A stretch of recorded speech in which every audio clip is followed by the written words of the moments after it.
Thanks for tuning into Duck Bricks. I'm Chris, and today we have a bit of an interesting LEGO news analysis and kind of a discussion of the future of LEGO video. Instead of having a standard weekly Bionicle fan and review, I figured why not actually make this week's Monday video a little bit more news relevant because it actually does pertain a little bit to the future of construction as well. So just last week, we got our first official images for the Ninjago 2022 set wave. And to be honest, reactions from the adult or teen community were a little bit mixed. A lot of people were not big fans of the juniorized design, the very simplified mechs, and were wondering why the antagonists were snakes again, as well as many other things that contributed to a general kind of mixed reception to Ninjago's 2022 first half of the year line. Well, LEGO designer Tooth Dominoes has actually taken to Twitter to address basically everyone's questions, comments, and concerns about the Ninjago first half of 2022 wave. And what's really interesting is that this is probably one of our most in-depth looks into how a LEGO line was created from concept to execution. He also included some concept videos, a lot of concept drawings, and actually one of the most interesting things about this is that, as you can see right here, he's introducing a brand new LEGO system. Instead of CCBS, which was the character and creature building system commonly used for the construction stuff like Hero Factory, Bionicle, some Chima Ultra builds, and Star Wars, they are now debuting a new system informally dubbed as SCCBS, which is the System Character and Creature Building System, which essentially is just supposed to be a replacement or improvement, upgrade, whatever, to CCBS, but purely staying within System. And now we got our first look at some of these parts in one of the Monkey Kid sets. We later on saw a lot of these parts in the Ninjago sets, and presumably LEGO will continue to want to build off of this system in the future, which does kind of appear to maybe be a replacement to CCBS. We're gonna have to wait and see though, see what the future has to bring because we have not really gotten any CCBS construction buildable figures really since 2018. And we haven't really gotten any of the standard limb elements since then as well. So who knows if LEGO has destroyed the molds and is actually investing into this new system. But beyond that, there's a lot of really fascinating tidbits to see here and stuff that really makes me personally appreciate this wave of Ninjago a lot more than previously. So without further ado, let's just jump right in and check out all of his comments. Alright, so let's start off by formatting this discussion kind of based around just some general Ninjago relevant stuff.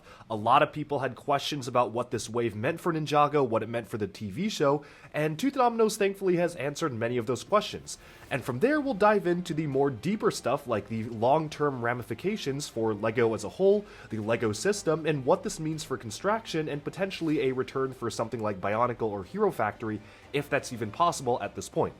So I'm just kind of going to go sort of in chronological order by topic. First of all, when the images first kind of came out from Monkey Kid, Tooth Dominoes had a first comment saying he was very excited to talk about the pieces. One of them he helped make reality, and the other is literally one of his original sketches turned into a physical element. So just in case you didn't notice, there actually are two new hinges introduced, or one is kind of a hinge, one is more fixed. There is a fixed joint hinge, which is introduced for many of the Ninjago mechs and Monkey Kid, and there's another Monkey Kid hinge as well, which seems to be a slightly heavier duty version of the standard click hinge, although we don't really have good pictures of it, so it's very hard to tell exactly what that means. But then moving on from that, once the Ninjago 2022 first half of the year images were released, he actually was able to kind of open the floodgates and talk about the development behind what they call Ninjago Core. So in the spring of 2020, they got the brief for what the Danish leadership had in mind for 2022, and were asked to come up with a line of Ninjago that not only stood on its own without content, that's a really important thing here, but also be the epitome of Ninjago toys. And he goes on to elaborate that the Ninjago Core Wave is something he's really proud of that represents a fresh and classic range of Ninjago toys with fun building experience and innovation in build and element design. He also had a ton of opportunities to contribute to this element and experience design as well as the general identity.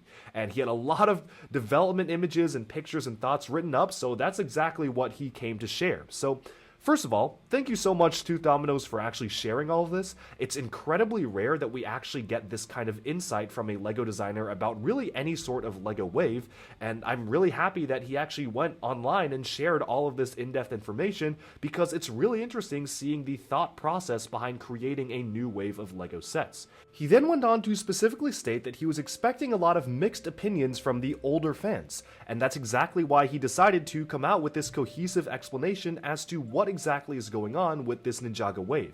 And he actually adds on to the fact that he can assure you that the second half of 2022 will be very, very exciting for older fans.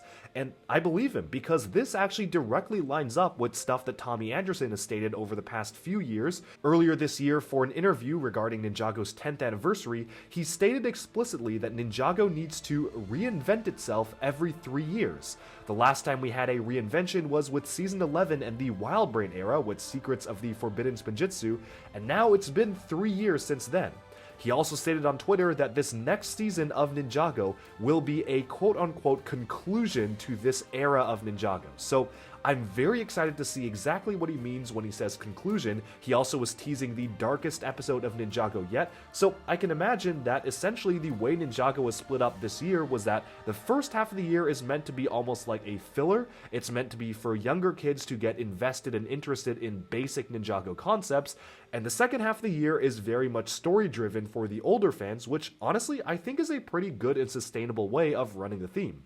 You avoid the problems that, say, Bionicle had by making every single year continuously build off of each other with more and more complex lore without giving younger fans or newer fans a chance to get involved in the story. This way, you can dedicate half of the year towards just pulling in younger kids in a general sort of Ninjago core wave, and then you can dedicate the second half of the year to actually something that's a lot more story-based and story-driven. So that makes a lot of sense to me personally, and it's really a relief to actually hear this because a lot of people were definitely concerned about what this meant for the TV show. So he then goes on to explain that the core line of Ninjago sets stand alone from content. They will get some shorts connected to them, but they are designed to be easy to decode. That makes me think that these shorts are essentially going to be either non-canon or specifically taking place at some point before Seabound.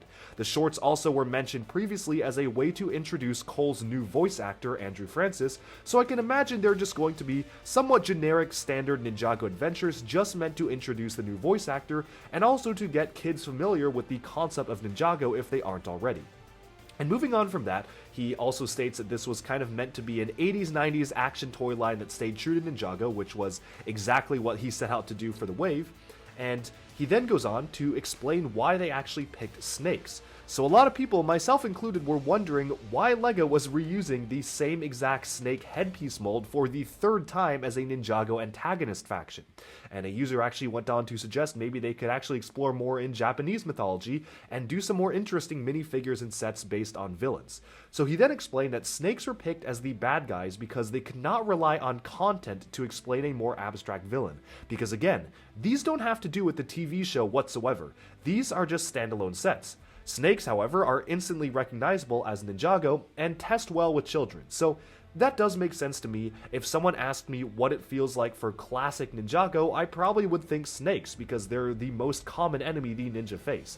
So for something that does not tie into the TV show, that actually is just generally focused on bringing new fans in, snakes makes a lot of sense, so I buy that.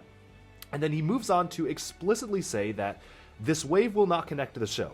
There are some shorts featuring some of the models from this wave, but they will not pick up where Seabound left things. So again, this is official confirmation. These are, for all intents and purposes, non-canon or semi-canon. I'm sure the adventures will be generic enough that they can fit anywhere in the Ninjago timeline before Seabound. We actually did get something fairly similar with the Ninjago Legacy shorts, all the way back when Ninjago Legacy was first introduced in 2019. They were sort of non-canon, sort of semi-canon, just reimagining older ninja adventures. I can imagine that these are very much going to be very similar things. So he then moves on to talk about how it was really fun to design something so iconically Ninjago while giving it a bit of a refresher. And I will have to say that if you asked me to boil down what makes Ninjago into just a single wave, you've got vehicles, mechs, snakes, and basically a few temples here and there. So this does actually seem to be basically Ninjago boiled down to its most simple form. But now it's probably time to talk about the new building system. So I do know a lot of Construction fans watch this channel, a lot of Bionicle fans, Hero Factory fans, and a lot of people who are anxiously wondering, what is LEGO doing with their Construction, aka the Construction plus Action Figure building system? The last time we saw CCBS was again in 2018. We have not seen any standard CCBS parts or builds focused on CCBS, which was the character and creature building system introduced in 2011 for Hero Factory, since 2018. We've seen some parts crop up here and there, like some of the beast feet, the beast claws, and of course the friction joints are still used on some of the ball joint stuff, but we have not ever seen any CCBS focus set for several years now. And it does actually look like LEGO is actually considering introducing a brand new system called SCCBS. So essentially what Tooth Dominoes explains on Twitter is that SCCBS, aka the System Character and Creature Building System, is essentially supposed to be taking CCBS and saying, how can we make this fit within System? And this is kind of exciting to me for a few reasons, because first of all, this actually means we are one step closer to getting a new Construction-based line. Whether it be system-based, getting anything that is Construction that is new is really exciting. And there's a lot of concept pieces here that do not exist yet that I can imagine would be introduced for some sort of a new Construction-based line off of SCCBS. Essentially, they're taking these standard CCBS joints and scaling them down to Mixel-sized joints, as well as actually introducing a new part library to work with the CCBS style, but still work with the rest of the LEGO system, which also makes it a lot easier to make mocks of and whatnot. So I can see the intent behind this, but a lot of people will have a lot of questions. For instance, why lock the articulation for the legs and arms? Why not actually give people knee articulation, because a lot of people have been asking for that? And there's actually a pretty simple explanation for this. Tooth Dominoes goes on to explicitly state that these are meant for 6+ age range, aka toys for younger kids for whom too much articulation is detrimental to the play experience.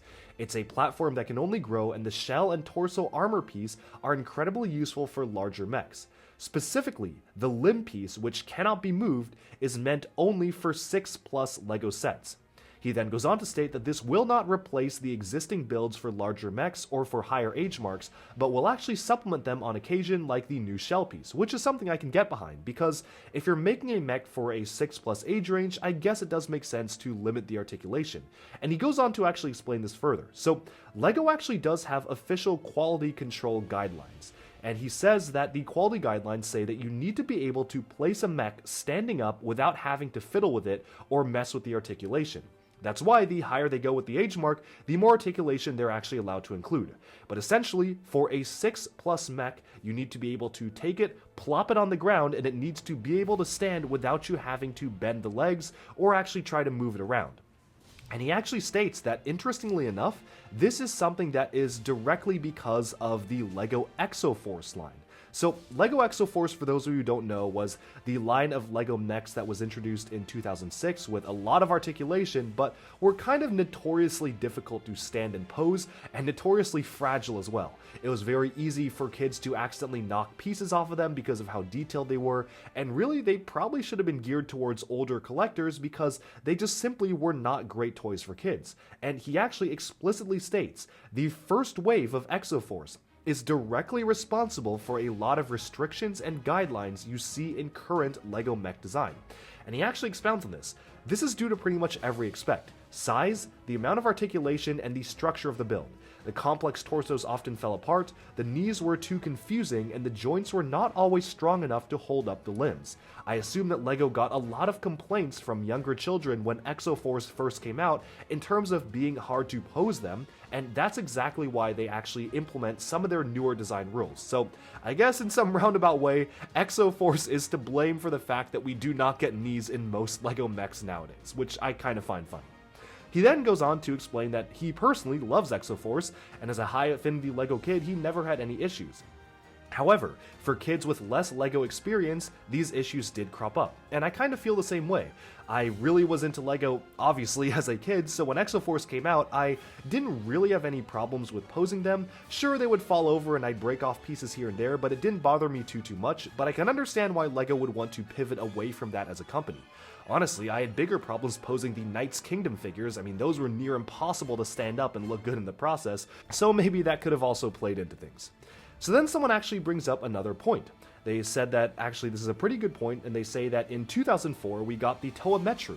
They had knees and were 7+, so did LEGO realize that it wasn't suitable for younger kids? And he then goes on to explain that with several instances of rapid growth between 2004 and today, we reach a much larger group of people now and have to make sure that people have a good experience regardless of how long they've played with LEGO before. And this kind of brings us into our section on the future of construction. And I can really see this going two ways. Essentially, if LEGO wants to make a construction line that is able to be appealing to kids of basically almost all ages 6+, do not expect knees, do not expect elbow articulation. I probably would expect something very, very similar to the Zane mech, which is kind of the template or quote-unquote template for this kind of CCBS building system. No knees, no elbows, just something that's the most standard kind of articulation. Because again, he explicitly states that LEGO's quality guidelines need to actually have a mech be able to be placed standing up without being fiddled with. So honestly, unfortunately, I would not expect anything close to what we got in the past with Hero Factory or Bionicle, because despite the fact that I actually would argue CCBS was very easy to make a figure stand up without messing with it, it seems that the upper brass at LEGO would disagree, and LEGO actually is committed to ensuring that mechs are the most stable as possible and are willing to definitely sacrifice posability, at least for lower age ranges. So I think that the days of having smaller mechs or smaller construction characters that you could pose with knees and elbows are probably over, unfortunately. And you might be wondering, well, we actually are getting the Marvel mechs, which do have knees, and you are able to pose them around. Well, the Marvel mechs are actually aimed towards an older age range. And that's kind of where we get into the second part of this, because I don't see LEGO ever doing a 6+ age range set that actually has knee articulation or actually has more articulation beyond the Zane mech here. It simply just will not happen because of their guidelines. The question then becomes, will LEGO build off of the CCBS system to make toys geared towards older kids, and to make toys more accessible towards older audiences who want stuff that's more posable, and who want things that they can actually play with in a posable manner? Now, if we go to Tooth Domino's comments, he specifically states that no, of course they will continue to make more complex sets in the future for higher age marks. Even in this wave, they only have 4 6+ sets, and all larger sets are aimed at older kids and longtime fans. So this definitely does give us some hope in terms of potentially having some sort of a construction aspect to building that might actually be geared towards an older audience. And the way that LEGO could do things is to have maybe one construction line geared towards younger audiences, aka the ones with no knees, no elbows that are very simple and easy to pose, and one that's geared specifically towards older audiences. And that's definitely something they could explore in the future. So this definitely is very interesting, because for a lot of time we have been speculating on the fact that is CCBS actually dead? We haven't seen it for a while, have the molds been destroyed? And this feels like the closest we'll get to official confirmation, because LEGO is officially, as of 2022, jumping into a new building system. The system character and creature building system. Whether or not this will lead towards something like Bionicle G3 or even a new construction focused action line, we are going to have to wait and see. But there's a lot of parts in these sketches that we haven't gotten yet, and I feel like this is just the beginning of what's to come from the CCBS system. So I definitely am really interested to hear what people think of this. A lot of people are very excited about the fact that this could actually mean a return to Bionicle or Bionicle system-based G3. A lot of other people are a little bit anxious because they're worried that this is a little bit too simplified. Many people liked stuff like Bionicle and Hero Factory because of the fact that they were so posable, because they were so versatile in their systems. And while this system is intended to arguably be more versatile because you have the entire LEGO system to draw from for armoring and character customization, it definitely is a difference in system and something that would stand apart. So this is definitely something that I am very interested to see what LEGO will do with in the future. As of right now, we don't really have that many action points or points to talk off of because we only have 2 examples or a few examples of 6+ mechs that use them. So that's not really a good baseline in terms of understanding what LEGO will do with the system. We really just have to wait and see exactly how much this will actually evolve in the future. And as Tooth Domino said, this is a system that can only expand and grow. So I can imagine LEGO has a lot of more interesting stuff planned for the construction element of building in the future. So very excited for that. And then we can move on to just some more general questions that he answered. So people asked him about new elements. So this is kind of more of a general thing, but something I just found interesting. He says that to make a new element, LEGO designers have to prove extensively that they cannot achieve the same with the existing library of pieces. Then they need to get the business justification and see in how many sets they can include it in to offset the cost of the mold. So I assume this is just a very generic and top-level, high-level explanation of what it takes to make a mold. I'm sure there's a lot of more considerations that goes into it, because of course in stuff like 4+ and Junior sets, we do get pieces that can literally be built out of the existing library of pieces. However, that also means that they're easier to fall apart and easier to take apart, so I assume that that also factors into things. But by and large, it specifically has to be that they cannot achieve the same effect with the library of pieces that already exists.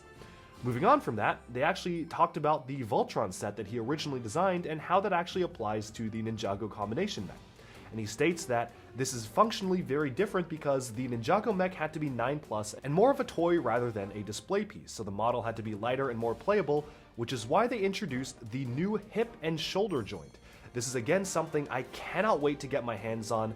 We do not have really good images of what that actually entails. I assume that it adds a lot more friction, but also makes it more playable. It's just really hard to tell what that joint has until we can actually get this in our hands. So I know that some people who are part of the LEGO Ambassador Network have actually gotten review copies of these. I certainly am very excited to watch those videos and actually see exactly what this new joint entails. So certainly excited for that. We'll see what that entails for LEGO's future as well. He then goes on to answer some questions just saying, again, these are for 6+ kids, so these are toys for younger kids for whom too much articulation is detrimental. So people complaining about no knees, frankly, they're not really meant for you. They're meant for younger kids, which makes a lot of sense to me. And then he goes on to talk about the wing element development. He says the wings were developed by LEGO designers as a way to build a medium-sized wing that they can expand upon, which works really well with the progression mechanic they have in the core set. So if you were wondering why the dragon wing is so modular, that is why. So again, he then finalizes, one of the final comments he stated was that they tried to make sure that the pieces that weren't directly structural to the 6+ CCBS mechs had enough versatility to be used to create more complex builds. For instance, the Combiner mech uses the CCBS shells in its thighs, so they're really meant to actually be able to be built off of, and for the shells to be used in more complex mechs, which again gives me a lot of hope for the future of LEGO mech design. One of the final pieces of really interesting information that he put out was a video that they threw together as a concept to sell LEGO on the idea of these smaller scale mechs.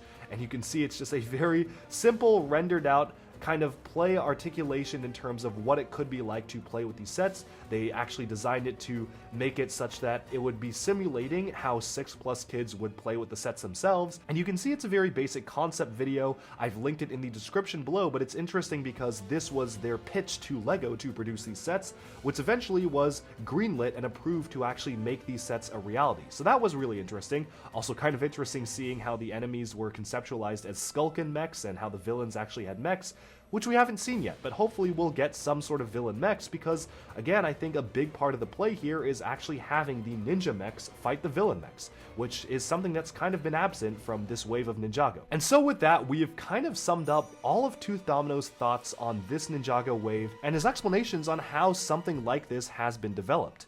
This is certainly one of the most interesting behind-the-scenes looks at any sort of LEGO line I've seen in a long time, and I'm sure that on Twitter he will continue to actually talk about this more, explain different things. I certainly am very excited to hear all of the different insights that he will continue to put out over the next few days and over the next few weeks, so definitely do check out his Twitter below because he does put out a lot of really interesting concept artwork, set prototype models, and all sorts of stuff pertaining to the development of different Ninjago themes. Alright, and with that, we have summed up our look at Tooth Domino's comments on how this newest wave of LEGO Ninjago was designed. Let me know down in the comments below, what do you think? Are you hyped for his comments about the 2022 second half of the year wave? Because I certainly know I am. And do, of course, share your thoughts on these sets down below. If you want to check out my in-depth look at every single set, you can check out that video linked in the description below. It just came out last week, a few days ago, so it's pretty fresh news. And of course, share your thoughts. I definitely am interested in hearing What do you think of SCCBS? Do you think that eventually it could potentially be a replacement to CCBS or an improvement even? And maybe could we even see stuff like Bionicle G3 or some new construction-based line off of the SCCBS system, which it does seem like LEGO is putting a lot of focus into for 2022, with it cropping up in a few different sets across different themes. But with that, we have summed up this pretty interesting LEGO news video. Go and show Tooth Domino some love on Twitter. I've linked his Twitter below, and many thanks for him to actually going out and answering questions about this. Again, it's very, very rare that a LEGO designer will actually make the effort to do this and explain the thoughts and feelings behind a certain wave to the general consumer audience and also to the AFOL audience, many of whom actually follow him and were interested in hearing what he had to say about this wave. So I'm really happy we got a chance to take a sneak peek behind the scenes with this. I really am hoping that we get to hear more stuff like this from the future from LEGO designers like him who are willing and able to actually share about the design development process, because that's personally the most interesting thing about LEGO to me, is how stuff is designed and how stuff is conceptualized and thought up of. So with that, thank you all so much for tuning into Duck Break. Stay tuned for even more LEGO news, reviews, discussion, and analyses coming your way very soon. And don't worry, because a new Bionicle fan and review is coming next Monday for everyone who is wondering where they went. So thanks all so much. I'll talk to you again soon, and bye-bye for now.